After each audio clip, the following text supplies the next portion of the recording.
So, good morning! Isang sobrang lakas na hanging umaga. So, today, tayo ay magpapa-CVT cleaning ng aking motor sa Yamaha. Dahil ako'y aabot na ng 10,000. Makalipas ang halos 2 taon ng pag-purchase ko ng motor ko. Kasi magto 2 years na to sa katapusan ng May. Katapusan ng April. So, parang April 29 pa ito binili. So, dahil hindi naman ako masyado nagagala, so ngayon lang siya abot ng 10,000. And that's what recommended sa akin for CVT cleaning. 10,000 odo. 3 kilometers na lang. So, konting rampa lang. Papunta dun sa Yamaha. So, abot akong 3,000. So, grabe yung lakas ng hangin, oh. At the same time, mag-change oil tayo. Tapos gear oil. Okay. So, let's go.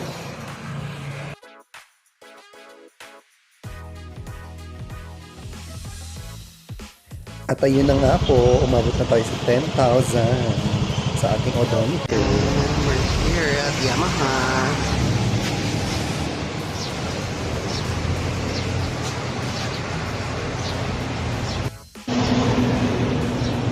Pila pa natin. Ayun na nga, punta tayo ng Yamaha para sa CVT cleaning ng aking motor. So, ako pa pala bibili ng paliha. So, we're waiting here.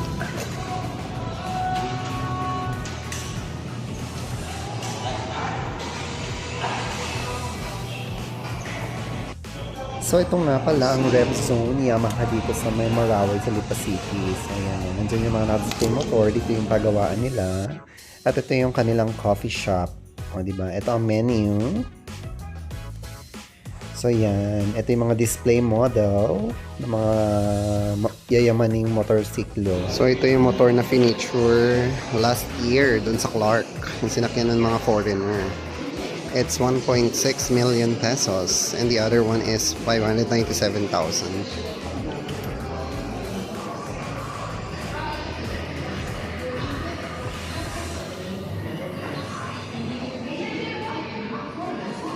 Ang ganda sana, oh, laki, oh. And that's almost 900,000. T-Max.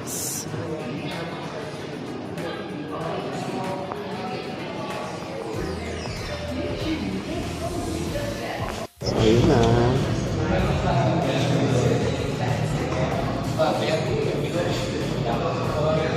So yan, watch natin si Kuya kung paano niya kalikutin ang ating motorsiklo. So, dahil ako naman ay wala talagang kaalam-alam sa kanyang gagawin. So, dito lang tayo sa lounge mag-wait at pagmasdan natin ang kanyang ginagawa. So, wow! Watching kung ano ginagawa ni Kuya, syempre nag-search tayo. Ano nga ba ang CVT for motorcycles? So, sabi sa Google, the continuously variable transmission or CVT is a common component in the power sports industry. This is the transmission that has given scooters and snowmobiles the ability to be a gas and go for decades. The CVT has also found a home in ATVs where simple automatic transmission is desired. Kung ano man ibig sabihin nun, eh yun eh. Bahala na. I-search nyo na lang sa Google din. Ayan. So ito nga pala yung mga cleaning kineme na kinuha ni Kuya dito sa shops na nagagamitin dyan. Wala naman din ako idea kung para saan nga yun. So basta pumunta ako dito, dinala ko yung motor ko. Yan. Sinabi ko for CVT cleaning. So yan. And at the same time na, papa-change oil tayo and gear oil. Kasi the last time was 8,500 order tayo. So I think mga 3 months ago. Kasi nga, nag-tour ako. So, tinanggal ni Kuya. Tinanggal niya. Hindi ko rin alam ang tawag ko. So, yan. Tinanggal mo po yan. Siyempre, dito tayo sa Yamaha pumunta dahil trusted tayo. Ito ang brand new motor. So, ano ginagawa niyo? Kung magkaroon ng palpak man sa paggagawa dito, pwede na rin sila si Siki. Bong. Kasi siyempre, pag sa mga normal na mekaniko lang, tapos may napunong gusto po. Diba? Sorry lang ang sasabihin sa iyo. At least dito, meron silang medyo pananagutan. If ever man magkaroon ng palya-palya dyan sa pagkakalikot sa aking motorsiklo. So yan, as we can see naman, so yan yung mga ini-spray-spray si Kuya dito mga pinagtatanggal nyo sa motor. Yan, brush. So So, yan. Kasi, kalimutan pala mag-apron yung kuya.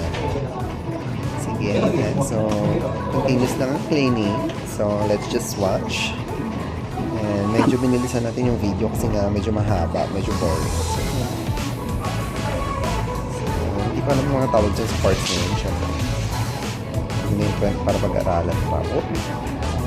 Sabi nga, dapat alam at alam ko rin. Kasi nga, dahil nag-ano ako ng motor, nag-require. Gusto ko na nga.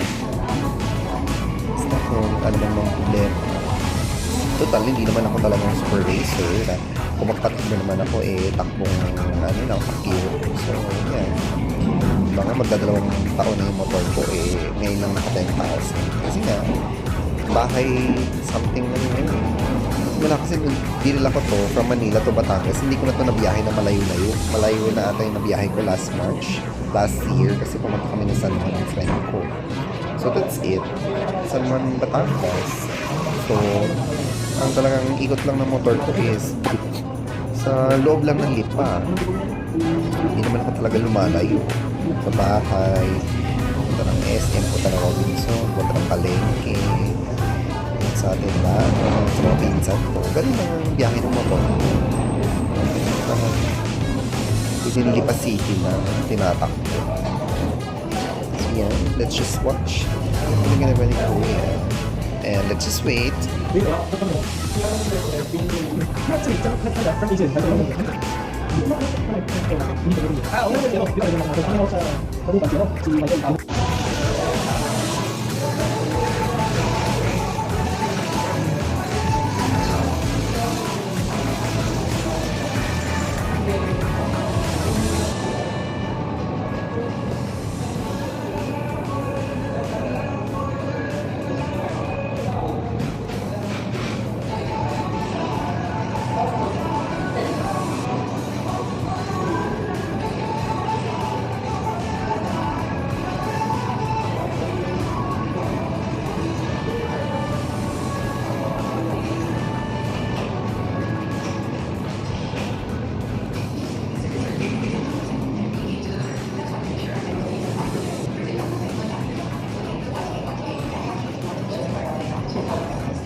So, I guess, malapit na matapos si Kuya. Ayan. So, nandiyan na yung langis. So, I think it's time for change oil na lang. And it's already done. Panoorin pa rin natin. Yan na, kaya ako talaga sa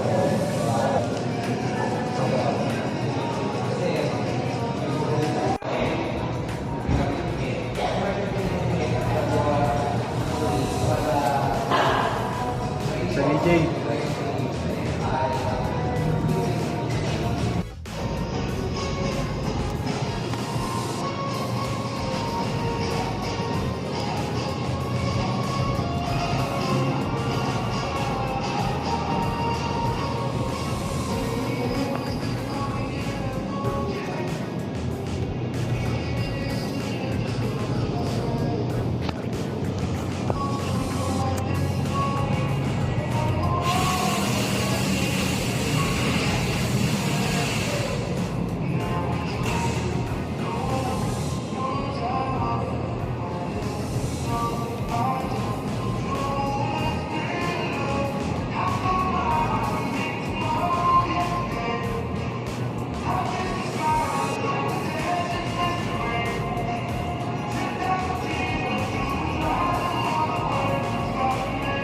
ata si boss.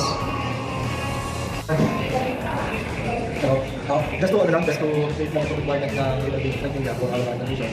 Hindi na kami nag-decide if to be acceptable pa ba o may kailangan tayo so to start, yung requirement natin sa parts of state, including the helmet, our policy with that is strict limitation. Accessories na hindi dahil may acceptable na meron, may take mag-take of the accessory. With that policy, And ayun na nga, tapos na CVT cleaning, change oil and gear oil. boss, Dahil binababa na yung on motor this ko. one, unahan ko na So, sir. Baka po pwede Siguro mga ilang minutes sa na. base dito sa nireview Tapos ko. na. So, mga parang So, ano, kulang isang oras din. So policy, ito lang Ginugulikuya yung sa pag-ayos ng medyo motor parang Ang bilis lang din naman pala. Yung sa policy Oo, ng talagang accessory ng PPD. abutin ako dito ng siyam-siyam. Baka pwede So, yan, tinatry din available yung on brake. Google episode or applicable on Google episode. Kung ano-ano pa. So, it's time for payment. Yan o, ang ganda ng motor na to. So, mahal niya. So ito, one day after ko siya ipa-CVT. Kahapon, nung nagda-drive ako, medyo mabigat-bigat siya. Parang, mabigat yung pakiramdam pag dinadrive siya. Ngayon, medyo nag-smooth-smooth na siya ng konti. So yan, wala, nag-stop lang ako dito kasi medyo maganda yung view.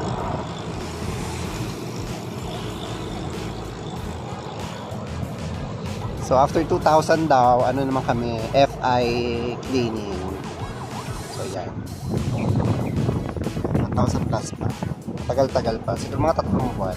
So, ito yung binayaran ko for the CVT. So there's 2 cleaner, pang cleaner. Yun yung BPC. That's 160 per can ni sir. So dalawa 320. So yung dalawa pa change oil na rin ako, tas gear oil. So there, yung pang change oil is 345 and gear oil is 60. Total of 725. Then the labor for the CVT cleaning 500 and the change oil and gear oil 150. Just kung hindi pa niglong libre. Anyhow, so the total ng binayaran ko kahapon is 1,375 for the CVT cleaning and change oil and gear oil. Diba? Sana din lang sa bayo ko nagpag-change oil pala. Libre pa. Anyhow, so yun na nga siya. Yun ang mga nagastos ko kahapon. So itong ibang resibo, sa iba na yan. Gasolina na yan. And that's it.